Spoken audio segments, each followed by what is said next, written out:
بسم اللہ الرحمن الرحیم۔ دوستو، آج کی ویڈیو کا ہمارا ٹاپک ہے کہ وہ کتنے بچے ہیں جنہوں نے بچپنے کے اندر گود میں ہونے کی حالت میں کلام کیا۔ تو بتاتے ہیں وہ 4 بچے ہیں جنہوں نے گود میں ہونے کی حالت میں لوگوں سے کلام کیا۔ نمبر 1 صاحب جریج ہیں۔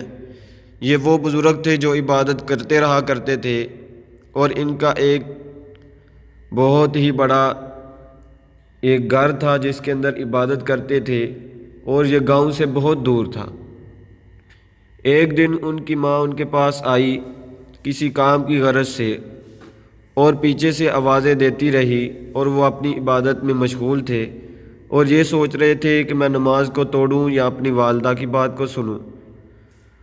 تو اسی سوچ کے اندر ان کی والدہ واپس چلی گئیں۔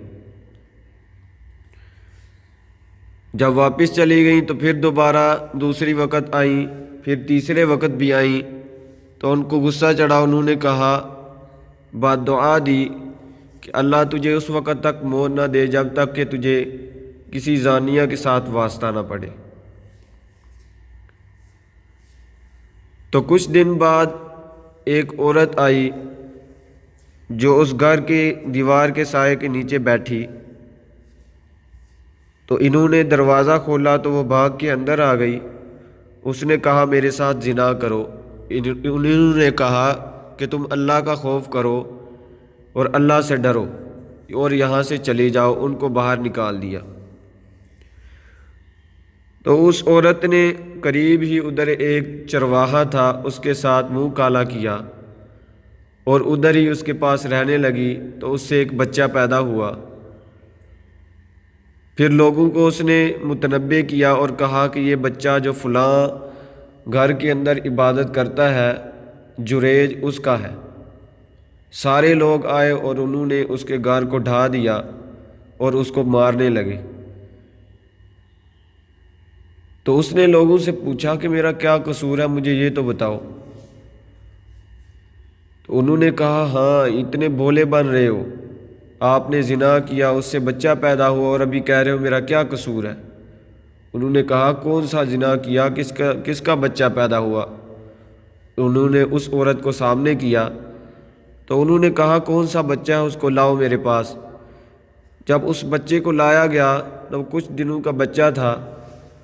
بچے سے پوچھا انہوں نے کہ تو بتا سچ سچ کہ یہ میرا بیٹا ہے یا کسی اور کا بیٹا ہے تو اس بچے نے گواہی دی ان کی پاک دامنی کے اوپر کہ میں فلاں چرواہے کا بیٹا ہوں۔ نمبر 2 سیدنا یوسف علیہ السلام پر جب زلیخا نے تہمت لگائی تھی کہ انہوں نے مجھے پھسلایا ہے، تو ان کی گواہی کے طور پر ایک بچے نے گواہی دی تھی۔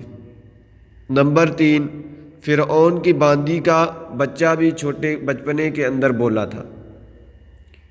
جب فرعون کو معلوم ہوا کہ میری باندی مسلمان ہو گئی ہے تو اس کو تیل کے گرم کڑاہ میں ڈالنے لگا۔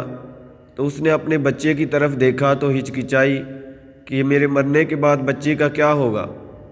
تو بچے نے اپنی ماں کی طرف، دودھ پی رہا تھا، دودھ کو چھوڑ کر اپنی ماں کی طرف غور سے دیکھا اور کہا کہ اے اماں جان، اس کڑاہ کے اندر مجھے جنت نظر آ رہی ہے، میری طرف دیکھ کے ہچکچا مت۔